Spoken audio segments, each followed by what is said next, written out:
বিসমিল্লাহির রহমানির রহিম।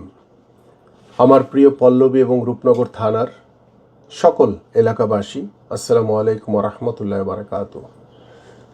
আমি প্রথমেই শুকরিয়া আদায় করছি মহান আল্লাহ তাআলার দরবারে, যিনি আমাকে আজকে আপনাদের এই এলাকার মানুষ হিসেবে, আপনাদের একজন পছন্দের মানুষ হিসেবে এবং বাংলাদেশ জাতীয়তাবাদী দলের একজন ক্ষুদ্র কর্মী হিসেবে ঢাকা 16 আসন থেকে বিএনপির একজন প্রার্থী হিসেবে মনোনীত করেছেন।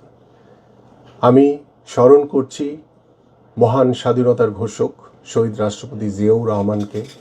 আমি কৃতজ্ঞতা জানাই আমাদের প্রিয় নেত্রী দেশনেত্রী বেগম খালেদা জিয়াকে। আমি কৃতজ্ঞতা জানাই আমাদের বিএনপির ভারপ্রাপ্ত চেয়ারম্যান জনাব তারেক রহমানকে। এবং আমি কৃতজ্ঞতা জানাই আমার এই পল্লবী এবং রূপনগর এলাকার সকল বিএনপির নেতাকর্মী যারা রয়েছেন এবং আমার প্রিয় এলাকাবাসী সবাইকে। প্রিয় এলাকাবাসী, আমি আপনাদের এলাকার সন্তান, আমি আপনাদের এলাকার ভাই, আমি আপনাদের এলাকার একজন বন্ধু। আমি সবসময় আপনাদের পাশে রয়েছি, ভবিষ্যতেও আপনাদের পাশে থাকবো ইনশাল্লাহ।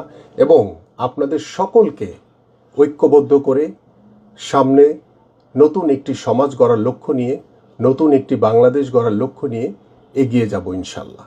আপনারা সবাই ভালো থাকবেন এবং আপনাদের সকলের কাছে আমি দোয়া এবং সহযোগিতা কামনা করছি।